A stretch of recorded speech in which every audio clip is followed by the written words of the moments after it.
नमस्कार। आपके कार्यक्रम चर्चा में के इस अंक के साथ हम हाजिर हैं। मैं हूं सुधांशु रंजन और आज हम चर्चा करेंगे स्टेट फंडिंग ऑफ इलेक्शन, यानी कि जो चुनाव का खर्च है वो उसका वहन सरकार करे, व्यक्ति विशेष उम्मीदवार या राजनीतिक दल नहीं करें। परसों जो सर्वदलीय बैठक हुई थी संसद शुरू होने के पहले, उसमें ये बात आई, प्रधानमंत्री ने ये चर्चा की शुरुआत की और इसका महत्व भी इसलिए भी ज़्यादा हो जाता है क्योंकि अभी एक सप्ताह पहले काले धन के ऊपर जो प्रहार हुआ है सरकार की ओर से, उसके मद्देनज़र इसको काफ़ी अहमियत दी जा रही है क्योंकि काले धन का सबसे बड़ा स्रोत जो है वो चुनाव ही होता है। अगर चुनाव में काले धन के इस्तेमाल को रोका जा सके तो बहुत हद तक इस पर काबू पाया जा सकता है। तो आज हम इसी पे चर्चा करेंगे कि ये कितना कारगर होगा और किस हद तक ये व्यवहारिक है, क्या ये करना संभव है या नहीं है। इसी पे आज हम चर्चा करेंगे और इस बहस में शामिल हैं एसवाई कुरैशी जो कि पूर्व मुख्य निर्वाचन आयुक्त हैं भारत के, हमारे साथ हैं रंजीत रंजन जो कि सांसद हैं कांग्रेस की, सैयद शाहनवाज हुसैन हैं भारतीय जनता पार्टी के प्रवक्ता हैं और अंजलि भारद्वाज हैं जो कि जानी मानी सामाजिक कार्यकर्ता। आप सबका स्वागत है। अभी लगभग 70 देशों में ऐसी व्यवस्था है और international institute of democracy and electoral assistance नाम की संस्था है स्टॉकहोम में, उसने एक तरह का जो है सो सर्वेक्षण किया है और उसने ही कहा है कि लगभग यूरोप के 80% देश और पूरे विश्व में 70 ऐसे देश हैं जहां इस तरह की व्यवस्था है, यानी एक वोट पे कुछ रुपए मिलते हैं। तो वो व्यवस्था ये है कि जितना वोट मिलेगा उसी के अनुरूप जो है पार्टियों को या व्यक्तियों को पैसे मिलते हैं। और अगर ये व्यवस्था अन्य देशों में हो सकती है तो फिर यहाँ ये क्यों नहीं संभव है, सवाल ये है। लेकिन हमारे यहाँ जो व्यवस्था चली आ रही है उसमें राजनीतिक दलों का अपना खर्च होता है, उम्मीदवारों का अपना खर्च होता है और सरकार जो चुनाव कराती है सरकार के अपने खर्च विधि व्यवस्था में जो होते हैं वो तो अलग होते ही हैं। तो आज हम ये चर्चा करने जा रहे हैं कि ये जो है स्टेट फंडिंग, जो सार्वजनिक पैसे से चुनाव हो, वो कितना कारगर हो सकता है और कितना व्यवहारिक है। सबसे पहले कुरैशी साहब आपसे जानना चाहेंगे कि ये जो कहते तो हैं कि ये सरकारी खर्च हो, स्टेट फंडिंग हो, लेकिन लोगों को बात समझ में नहीं आती है कि इसका मतलब क्या होता है। क्या उम्मीदवार को शुरू में पैसे दे दिए जाएंगे या कहा जाता है कि हर वोट के आधार पे तो फिर मतदान होने के बाद पैसे मिले तो बेचारा चुनाव कैसे लड़ेगा? देखिए, इसमें दो बातें हैं और वाकई आपने ठीक कहा, बड़ा कन्फ्यूजन है इसमें। एक तो होता है स्टेट फंडिंग ऑफ इलेक्शंस, दूसरा है state funding of political parties. ये दोनों अलग चीज़ें हैं और इस पे तो 20 बार मैं बोल चुका हूँ, उस पर बहुत लिख चुका हूँ कि स्टेट फंडिंग ऑफ इलेक्शंस के तो मैं खिलाफ हूँ। क्योंकि होता ही है कि जैसे विधानसभा के लिए लिमिट है 28 लाख, लेकिन सब जानते हैं कि 28 लाख के अगेंस्ट 10, 20, 50 करोड़ खर्च होते हैं। आप 28 लाख का चेक लिख के दे भी दीजिए, वो तो नहीं रुकेगी बेईमानी, तो उस बेईमानी को रोकना इज द इशू। उसलिए हमने ऑल्टरनेटिव फॉर्मुलेशन जो है कि पॉलिटिकल पार्टीज की फंडिंग करें, जिसको आपने कहा जैसे 70-80% यूरोपियन मुल्कों में और कई जगह है, वो state funding of political parties है। उसको मॉनिटर करना, उसको मैनेज करना ज़्यादा आसान है क्योंकि आपने कैंडिडेट को दे दिया और इंडिपेंडेंट भी हैं बहुत सारे, सबको दीजिए। पॉलिटिकल पार्टीज को इस तरह हिसाब लगाया, मैंने इसे कैलकुलेशन करके दी है कि हर वोट के ऊपर 100 रुपये ले लीजिए। पिछले इलेक्शन में 55 करोड़ वोट टोटल पड़े 2014 के लोकसभा 2014 के लोकसभा इलेक्शन में 55 करोड़ वोट की अगर 100 रुपए के हिसाब से 5,500 करोड़, ना 5,500 करोड़ से स्टेट दे दे। 5,500 करोड़ की फिगर क्यों ठीक लगती है कि पिछले उन 5 साल में, 2 इलेक्शनों के बीच में जो 5 साल में पॉलिटिकल पार्टी ने जो अपना चंदा इकट्ठा किया, जो दिखाया कि जी हमने 4,000 करोड़ जमा किए, तो 4,000 आपने किए मार धाड़ के, किसी से भीख मांग के, किसी का आर्म ट्विस्ट करके, बेईमानी करके और बड़ी अपनी डिग्निटी खो के, वो सब खत्म। डिग्निटी से, शराफत से स्टेट आपको चेक लिख के देगी हर उसके लिए, क्योंकि पॉलिटिकल पार्टी बगैर फंड के तो चल नहीं सकती, तो वैलिडली सरकार दे। फिर ये कि इलेक्शन के बाद मिला तो क्या मिला, आफ्टर ऑल अगर अभी तो कोई भी फंडिंग नहीं है तब भी तो लोग इलेक्शन लड़ते ही हैं, पार्टी बनाते ही हैं। अब वोट तो आप फर्ज नहीं कर सकते।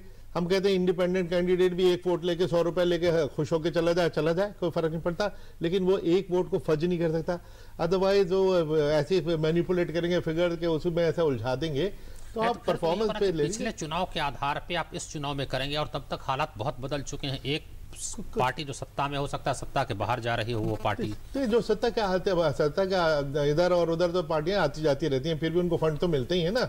तो अगर नहीं के साथ उन्होंने अगर पिछले चुनाव में खर्चा कर लिया, समझ लीजिए उनकी रीइंबर्समेंट। आप जो कह रहे हैं कि राजनीतिक दलों की फंडिंग हो, उसकी बात आप कर रहे हैं। बिल्कुल, पूरे चुनाव की फंडिंग वो संभव है कि नहीं करना? वो संभव इसलिए है कि जो जिन 80% का आपने जिक्र किया कि जो स्टॉकहोम की ऑर्गेनाइजेशन है, मैं उसका बाय द वे उसका बोर्ड का मेंबर हूँ, मुझे तो उसकी पूरी हिस्ट्री मालूम है तो उसका पर्पज ये है कि उसको मॉनिटर करना बड़ा आसान होता है, क्योंकि पॉलिटिकल पार्टी को फंड तो चाहिए, और वो अगर ईमानदारी के फंड हो तो सबसे अच्छी बात है। अभी जो 4000 करोड़ फंड ये रेज भी करते हैं, उसमें से 80% की सोर्स हमको नहीं पता अब कहां से आई है कि नहीं है, राजनीतिक दल बताते नहीं है, नहीं बताते नहीं है। इसका मतलब ये कि ये लिकर मनी है, ड्रग मनी है, रियल एस्टेट माफिया की मनी है, फॉरेन मनी है, कुछ पता ही नहीं। ये तो सबसे ज्यादा खतरनाक चीज है। अच्छा, एक चीज मैं कंप्लीट कर दूं, अगर जब स्टेट फंडिंग होगी तो उसके साथ सारे प्राइवेट डोनेशन को बैन करना पड़ेगा। अब आप किसी कॉर्पोरेट से आपने 20 करोड़ ले लिए तो आप उसको कॉन्ट्रैक्ट भी देंगे, लाइसेंस देंगे, वो सब बैन होगा। सेकेंडली फिर अकाउंट भी सीएजी या एक इंडिपेंडेंट ऑडिटर से ऑडिट होगा, उससे पॉलिटिकल पार्टी घबराती हैं सीएजी के ऑडिट के नाम से। भाई अब अगर 4000 5000 करोड़ स्टेट का होगा तो ऑडिट तो होगा। ऑडिट तो होगा, बात तो सही है। शाहनवाज जी आप बताएं, क्योंकि आरोप यही है और इसी कारण से जो सूचना आयोग की ओर से निर्देश आया था 6 राष्ट्रीय दलों को वो सारी जानकारी जो है जनता को बताएं, जनता वो आरटीआई के दायरे में पार्टियां होंगी। सबसे बड़ी समस्या ये है कि आपको जो चंदे मिलते हैं उसका स्रोत आप ही नहीं, और भी दल जो हैं वो उसका स्रोत नहीं बताती हैं पार्टियां, और भ्रष्टाचार का सबसे बड़ा कारण यही माना जाता है। नहीं, ये सही है कि इस पर बहुत सारी चर्चा हो रही है, प्रधानमंत्री जी ने भी इस चर्चा की शुरुआत की है। और जो लोग चुनाव लड़ते हैं, मैं ही 6 बार लोकसभा का चुनाव लड़ा हूँ, प्रैक्टिकली बहुत सारी दिक्कतें आती हैं। पार्टी मदद करती है, लोग मदद करते हैं, चुनाव होता है, अगर स्टेट फंडिंग होगी और पूरे चुनाव को भी फंडिंग होगी तो इस पर अभी ये बहुत राय नहीं बनी है किसी पार्टी की। ये चर्चा शुरू हुई है और मैं समझता हूँ दूरदर्शन को बधाई कि सबसे पहले आपने चर्चा की शुरुआत की है। ये चर्चा आगे बढ़ेगी। दूरदर्शन तो स्टेट फंडिंग कर ही रहा है, चुनाव के समय दूरदर्शन आकाशवाणी पे जो टाइम पहले से जाते हैं वो भी एक स्टेट फंडिंग है जी। वो स्लॉट मिलते हैं दूरदर्शन पे, रेडियो पे, जो हर पार्टी को उसकी हैसियत के हिसाब से स्लॉट मिलता है, उसकी ताकत के हिसाब से मिलता है। तो इसमें अभी ये चर्चा शुरू हुई है और कुरैशी साहब की राय से मैं सहमत हूँ कि अगर जिसको जितना वोट मिलता है उसके हिसाब से पैसा दे दिया जाए। लेकिन दिक्कत और भी है, इसको क्लब करना होगा 2 तरह से कि चुनाव तो बहुत होते हैं, स्टेट फंडिंग कहाँ, लोकसभा के चुनाव में, विधानसभा के चुनाव में, पंचायत के चुनाव में। आज हम लोग जितने में लोकसभा का चुनाव लड़ते हैं कई लोग हैं जो एक विधानसभा का चुनाव उससे ज्यादा पैसे में लड़ते हैं। और अभी बिहार में चुनाव हुआ, कई जगह खबर आई कि मुखिया ने उतने पैसे खर्च किए जो असेंबली में लोग खर्च नहीं करते। तो चुनाव को एक साथ कराया जाए और फिर स्टेट फंडिंग हो, ये दोनों चीज़ों को क्लब करेंगे, नहीं तो हर बार चुनाव ही होता रहता है। स्टेट कहाँ फंड करेगा, असेंबली के चुनाव में या लोकसभा के चुनाव में या पंचायत के चुनाव। अभी पंचायत और स्थानीय निकाय हैं उनको छोड़ देते हैं। मैं कह रहा हूँ कि अगर सारे चुनाव को एक साथ कर लिया जाए तो ये देश का भी भला होगा और साथ में फंड का भी भला होगा। इस पे के साथ चुनाव विधानसभा, लोकसभा या तो मैं इसलिए इसको क्लब कर रहा हूँ कि अगर एक साथ चुनाव हो, स्टेट फंडिंग हो तो करप्शन भी हटेगा। आप जानते हैं कि नहीं, लेकिन एक शाहनवाज जी ये बात यही आती है कि आप लोग कहते तो हैं कि करप्शन हटे, लेकिन जो राजनीतिक दल कर सकते हैं वो काम नहीं करते हैं। आप अपने जो चंदा देने वाले हैं उनके नाम आप बता सकते हैं, इसलिए कानून की जरूरत नहीं है। आप सूचना आयोग के निर्देश को आप ही ने, मैं तो सभी दलों को कह रहा हूँ, आप नहीं मानते हैं तो हर चीज जो है सरकारी और देखिए हमारी तो कैडर बेस्ड पार्टी है। आपको पता है कि हमारे यहाँ कैडर से ही पार्टी चलती है और ये सही है कि लोकसभा के चुनाव में, विधानसभा के चुनाव में हमें कई जगह से कॉरपोरेट से भी चंदा मिला है। तो बताना कोई मकसद छुपाना नहीं है, लेकिन जो सुविधा एक राजनीतिक दल को है कि व्यक्ति चंदा दे रहा है, इस पर बहुत लोगों की राय है कि बताना चाहिए। हमारी पार्टी की भी राय है कि इसमें अगर आम सहमति बनती है तो एक सहमति बनाकर हर दल अपने डोनर के बारे में भी बताए। जो लोग बड़ा चंदा मिलता है वो सब बताया जाता है, ये गलतफहमी नहीं होनी चाहिए कि नहीं बताया जाता है। क्योंकि चंदा देने वाले भी चाहते कि न बताया जाए। चंदा देने वाले दलों को हर चंदा देने वाले जो कांग्रेस को, भाजपा को, चंदा देने वाले, बसपा को भी चंदा देने वाले जो बड़ी रकम देते हैं वो पैसा बताया जाता है, क्योंकि उनको भी रिटर्न में डालना पड़ता है कि इस पार्टी को हमने इतना पैसा दिया, और वो बताया। कुछ पैसे ऐसे हैं जो कैडर से आते हैं या वो चुनाव के वक्त पैसे आते हैं तो उसको भी बताया जाता है। खुद रंजीता जी भी चुनाव लड़ी हैं, एक एक पैसे का हिसाब रजिस्टर में। कुरैशी साहब तो खुद वो तो जानते हैं कि आप जितना हिसाब भरते हैं उससे कितना ज्यादा खर्च करते हैं, वो तो एक अलग मामला है। अब देखिए कुछ लोग ज्यादा करते होंगे, आप चले जाएंगे नॉर्थ ईस्ट का चुनाव कितना खर्चीला चुनाव है, आप साउथ में चले जाएंगे। मैंने लोकसभा का पहला चुनाव लड़ा था, मैं आपको ईमानदारी से कह रहा हूं कि जितना लिमिट था उससे 10-20 हजार कम में लड़ा था। और दूसरा चुनाव महंगाई बढ़ती गई ना महंगाई बढ़ती गई, लेकिन पार्टी ने जितना पैसा दिया था, मेरे पास 50,000 रुपए थे जिसको लेकर मैं किशनगंज गया था और चुनाव लड़ने गया था, और जब लौटा तो 10-20 हजार मेरे पास थे। चलिए तो अच्छी बात है। इसलिए मैं कह रहा हूँ कि चुनाव हो सकता है।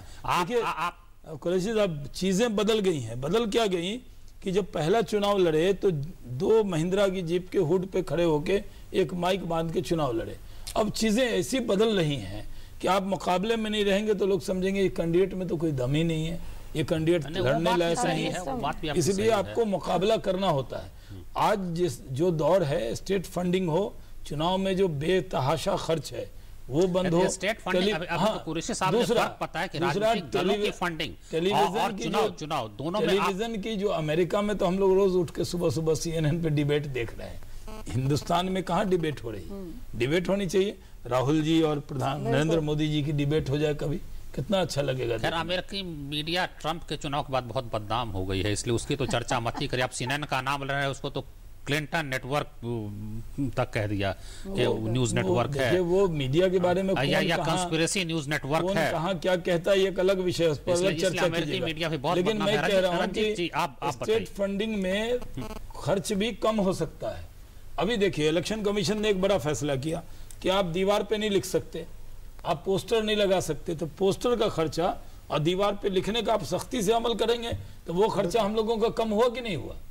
ये आपको खुद करना चाहिए था, लेकिन चुनाव आयोग के डंडे के बाद कम होता है। डंडा नहीं, इंस्ट्रक्शन पॉसिबल नहीं है ना। बोले रंजीत जी, आप बताइए। देखिए मैं कुरैशी साहब की बात से भी सहमत हूँ, शाहनवाज जी की बात, कुछ बातों से सहमत हूँ, कुछ बातों से नहीं हूँ। जो इन्होंने कहा कि मेरे 20,000 बच गए, दैट इज नॉट प्रैक्टिकल। ये जैसे मोदी साहब स्पीच देते हैं वही ये स्पीच दे रहे हैं, आदत पड़ जाती है। जो नेता बचाती नहीं, इसलिए नहीं। लेकिन देखिए स्टेट फंडिंग की जहाँ तक बात है, हम लोग इस चीज को डिनाई नहीं कर रहे हैं। अभी हर पार्टी में चर्चा होगी, हमारी पार्टी में भी चर्चा होगी। हर व्यक्ति, अगर आप सच पूछेंगे, जो भी इलेक्शन लड़ता है वो उस इलेक्शन के सिस्टम से खुश नहीं है।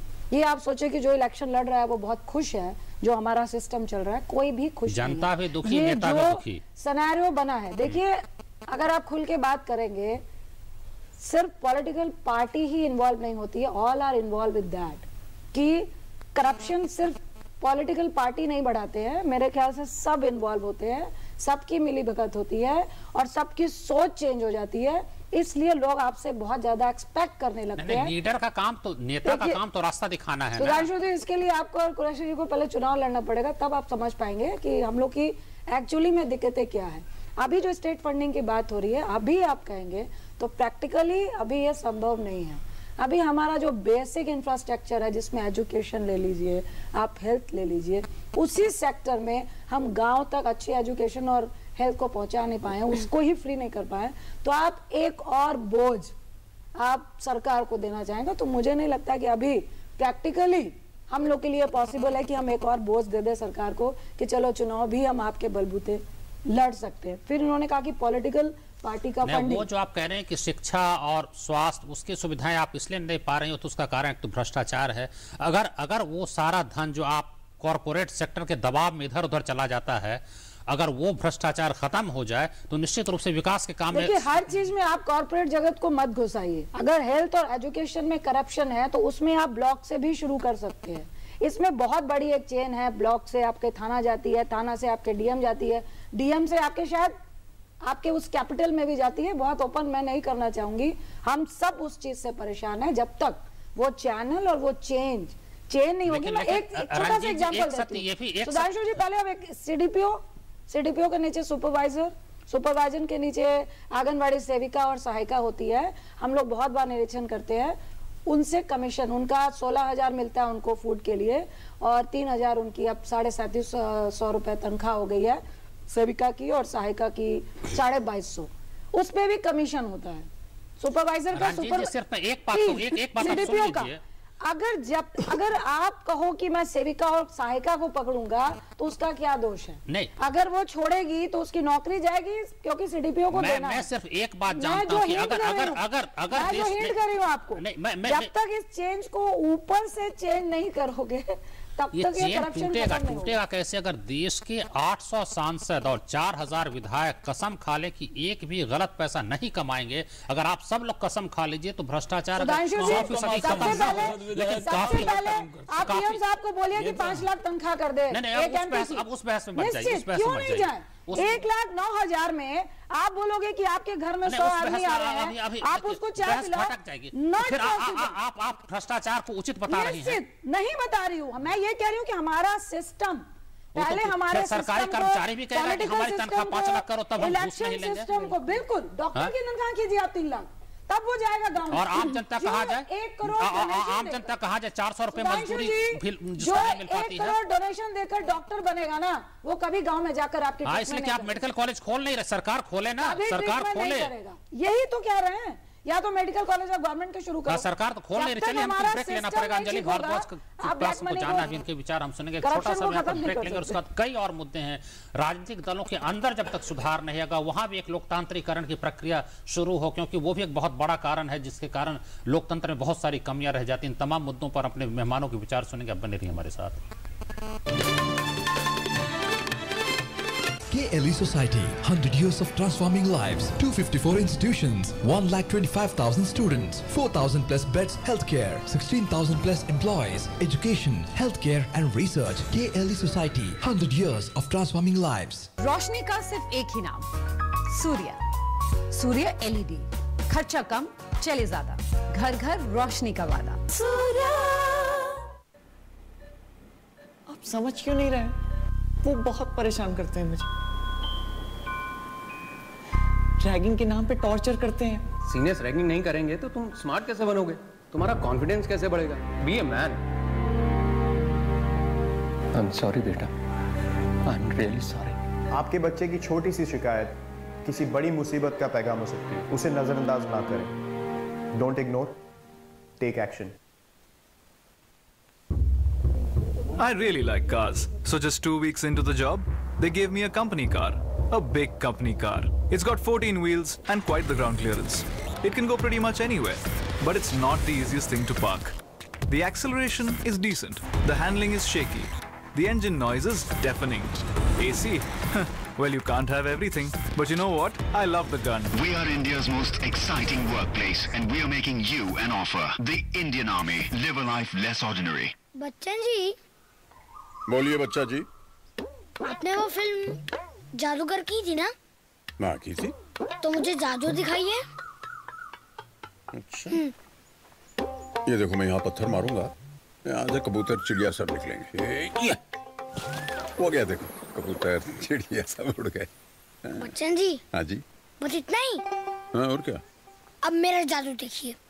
ये वाला पत्थर वहाँ मारूंगा और इंसान निकलेंगे। इंसान? हाँ इंसान। देखो। अरे कौन है भाई? देखो। अरे यार, क्यों तुम लोग गांव की इज्जत पे धब्बा लगा रहे हो? बाहर से लोग आएंगे तो क्या सोचेंगे? स्वच्छ भारत अभियान के अंतर्गत भारत सरकार जो है वो शौचालय बनाने में मदद कर रही है। तो आप भी अपने घर में शौचालय बनाइए, परिवार को उसका इस्तेमाल करवाइए। अच्छा, मेरे लिए सुनते हैं तो कम से कम ये समझदार आदमी की तो सुन लीजिए।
बचपन से ही मुझे पता था I was a born leader, और इस बात का एहसास दिलाया मेरी पहली जॉब ने।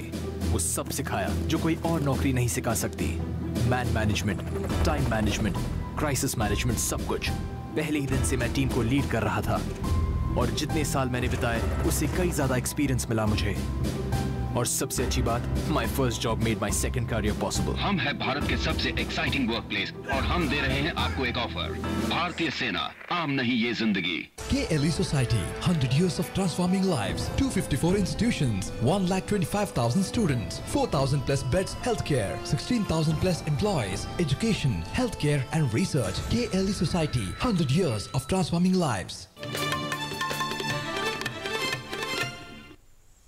अंतराल के बाद फिर से आपका अभिनंदन। हम चर्चा कर रहे हैं चुनाव के बारे में कि वो सार्वजनिक खर्च पे हो या राजनीतिक दल और उम्मीदवार खुद करें। हाँ अंजलि जी, आप बताइए, आपका क्या मानना है कि किस हद तक ये जो है वांछनीय है ऐसा कराया जाना? देखिए, सबसे पहली बात तो ये है कि ये पूरी चर्चा, और ये नई चर्चा नहीं है, 40 साल से स्टेट फंडिंग की बात हो रही है। ये चर्चा सारी भ्रष्टाचार को रोकने के लिए और काले धन पे जो रोक लगाना चाहते हैं उसके परिप्रेक्ष्य में होती है। अब इसमें कुरैशी जी ने जो बात कही कि दो तरीके से हो सकती है फंडिंग, या तो इलेक्शन की हो या पॉलिटिकल पार्टी की हो, पर एक चीज जो कॉमन है उस किसी भी स्टेप को साकार करने में हमारा भ्रष्टाचार और काला धन रोकने के लिए, वो ये है कि पारदर्शिता होनी चाहिए। और अगर पॉलिटिकल पार्टीज अपना धन कहां से आया, कहां जा रहा है, कितना आया, कितना जा रहा है, ये लोगों तक नहीं पहुंचाती हैं बात, इनकम टैक्स अथॉरिटीज तक बात नहीं पहुंचाती हैं, तब तक ऐसा कोई कदम साकार नहीं हो सकता। और इसमें मैं ये कहना चाहूंगी, आपने इसकी चर्चा की भी है, पर ये बहुत जरूरी है बात कहनी। ऑलरेडी कुछ लिमिट्स हैं जिसके अंदर हर कैंडिडेट को अपना चुनाव लड़ना होता है। क्या वो लिमिट्स फॉलो हो रही हैं? मुझे नहीं लगता है, और मुझे ये लगता है कि ये ओपन सीक्रेट है। मतलब शाहनवाज जी ने अपनी बात बताई, पर बहुत सारे अलग अलग पार्टी के प्रवक्ता रहे हैं, गोपीनाथ मुंडे जी भी रहे, जिन्होंने साफ ये चर्चा भी करी और बताया भी कि संभव नहीं है आज के परिप्रेक्ष्य में शायद। और उन्होंने कहा कि 20-20, 30-30 टाइम्स लोगों को जो फंडिंग का लिमिट है उस पर खर्च करना पड़ रहा है। अब ऐसे हालात में हम कैसे सोच सकते हैं कि स्टेट फंडिंग केवल हो जाएगी तो उससे एक सफाई जो हम चाहते हैं राजनीति में आ जाएगी। लोग और उम्मीदवार साधु मैं नहीं हो आपको जाएंगे। आंकड़े दूं, 2010-11 में जो 6 मेजर पॉलिटिकल पार्टीज हैं उन्होंने मिलकर 700 करोड़ रुपए का अपनी इनकम टैक्स अथॉरिटीज को बताई कि है। अब उस पे चर्चा हो सकती है, ज्यादा थी, कितनी ज्यादा थी उससे, लेकिन 700 करोड़ रुपए में से भी केवल 10% का उन्होंने बताया कि फंड कहां से आया, सोर्स ऑफ फंडिंग। और कारण सबसे बड़ा ये है कि अभी जो मौजूदा लीगल ढांचा है हमारे देश में, कानूनी ढांचा है, इनकम टैक्स एक्ट है, रिप्रेजेंटेशन ऑफ पीपल्स एक्ट है, उसके तहत 20,000 रुपए से कम की जितनी भी डोनेशन आती है उसको बताना नहीं है सोर्स को जरूरी।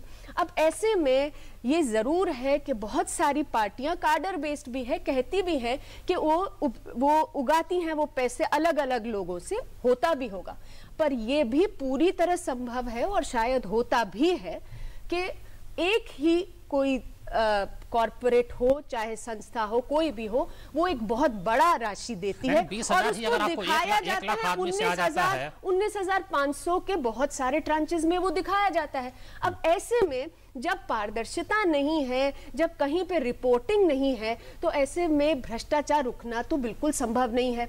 मुझे लगता है कि ऐसे में चाहे हम पॉलिटिकल पार्टी की फंडिंग कर दें, चाहे हम स्टेट इलेक्शन की ही फंडिंग कर दें, लेकिन जब तक ये बेसिक स्ट्रक्चर हम लोग नहीं अपनाएंगे तब तक वो भी एक और ड्रेन हो जाएगा एक्सचेकर के पैसे पे। तो मतलब वो भी होगा और अलग से जिनको खर्च करना है वो भी करेंगे। देखिए, इसीलिए ये जो फंडिंग का मामला है, स्टेट फंडिंग का मामला है, हाँ ये एक अच्छा स्टेप है, अच्छा कदम हो सकता है, लेकिन अगर इसको दूसरे कुछ कदम जो साथ में लेने की जरूरत है उसको ना लाया जाए, कानूनी ढांचा जो बनने की जरूरत है उसको ना किया जाए, और जब तक पॉलिटिकल पार्टीज एक कम से कम ये ना कहें कि हम जो कानूनी हम पे ऑब्लिगेशन है वो फॉलो करेंगे, तो कोई फायदा नहीं है। अब आप देखिए, आपने चर्चा करी थी आरटीआई कानून के तहत सेंट्रल इंफॉर्मेशन कमीशन ने, जो केंद्रीय सूचना आयोग है, उन्होंने कहा कि पॉलिटिकल पार्टीज कवर होती हैं, इसलिए एक बार हमको जाना पड़ेगा जी। पॉलिटिकल पार्टीज कवर होती हैं। उन्होंने 6 पॉलिटिकल पार्टीज को कहा है कि आप अपना लेखा जोखा लोगों को दीजिए सूचना के अधिकार कानून में, और वो आज तक नहीं बताया गया है, ना उसको चैलेंज किया है कोर्ट ने। साहब, एक बात है कि बार बार आती है कि राजनीतिक दलों का जो चरित्र है वो उसमें बदलाव की जरूरत है। हम देखते हैं, अमेरिका का इतिहास पढ़ते हैं तो 20वीं शताब्दी के पहले दूसरे दशक में बहुत बड़े आंदोलन हुए और उसके बाद उसका डेमोक्रेटाइजेशन, लोकतांत्रिकरण हुआ। उसके बाद आज स्थिति है कि डेमोक्रेटिक पार्टी, रिपब्लिकन पार्टी के चुनाव भी सरकार कराती वहां पर, इसलिए प्राइमरीज होते हैं। कोई ऐसे उम्मीदवार नहीं बन जाता है सीनेट का, हाउस ऑफ रिप्रेजेंटेटिव और राष्ट्रपति जो भी है, पहले वहां प्राइमरीज होते हैं। अपने यहाँ ऐसा कुछ भी नहीं है। सबसे बड़ी बात लोग कह रहे हैं कि चूंकि राजनीतिक दलों के अंदर कोई पारदर्शिता नहीं है, कोई आंतरिक लोकतंत्र नहीं है, ये सब जब तक नहीं होगा तब तक आप लोकतंत्र में सुधार की बात नहीं करिए। ये बिल्कुल ठीक कह रहे हैं, लेकिन अमेरिका के मॉडल के हम न जाएं क्योंकि वो तो बड़ा कॉम्प्लिकेटेड है।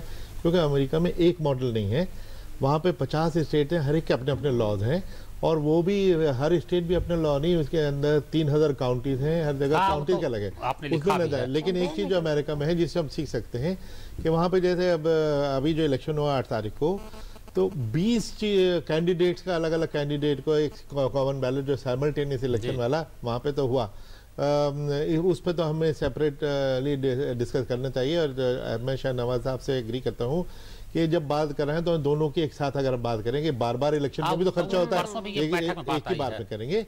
लेकिन जो मेन चीज इसमें सिर्फ यही है कि पॉलिटिकल पार्टी का समय समाप्त हो गया। कुरैशी साहब माफी चाहूंगा, इसलिए 10-10 सेकंड में अगर आप दोनों कमेंट दे दीजिए, रंजीत रंजन और शाहनवाज जी। आप देखिए, ये हम सब की नियत पर लागू होता है। हमको, आपको, पॉलिटिकल पार्टी को, इवन कॉर्पोरेट जगत को, सब लोगों की नियत अगर सही होगी तो हम लोग का मेन, आपकी नियत सही है कि नहीं है, आप अपनी नियत बताइए। मैं कहूंगी अगर मेरी नियत नहीं ठीक है तो सीबीआई को, इनकम टैक्स वालों को, सबको भेज दो। काला धन, ये सही है कि ये चर्चा अच्छी है। और चर्चा की शुरुआत भी प्रधानमंत्री जी ने की है। आज काले धन पर जिस तरह से कार्रवाई हुई है जी, तो काला धन समाप्त होगा तो बहुत सी बीमारियां भी समाप्त होंगी। चलिए ठीक है, ठीक चुनाव में पैसा नहीं कि वो खर्च करना है। मैं केवल ये कहना चाहती हूँ कि जब तक पारदर्शिता और जवाबदेही नहीं होगी तब तक इन सब डिस्कशंस का फायदा नहीं है। लोकपाल कानून पास हुए 3 साल हो गए हैं, आज तक एक लोकपाल की नियुक्ति नहीं हुई। चर्चा समाप्त करेंगे, तो इसलिए जवाबदेही और पारदर्शिता के ढांचे जरूरी बहुत धन्यवाद चर्चा में शामिल होने के लिए, क्योंकि एक कदम से पूरी पारदर्शिता नहीं आएगी, काले धन को खत्म नहीं किया जा सकता है, बहुत सारे कदमों की जरूरत है। लेकिन अगर एक कदम से थोड़ा भी सुधार होता है तो उस कदम का स्वागत करना होगा और करना चाहिए। इसमें अभी राजनीतिक दलों में मतैक्य नहीं है। कांग्रेस की तरफ से भी कुछ आए हैं ऐसी टिप्पणी, अशोक गहलोत ने कहा होना चाहिए, ममता बनर्जी ने कहा होना चाहिए, और दलों को भी इस पे जो है उन्होंने अपनी सहमति नहीं दी है। चर्चा आगे चलती रहेगी। इस चर्चा को देखने के लिए बहुत धन्यवाद। आप देखते रहें DD न्यूज़। नमस्कार।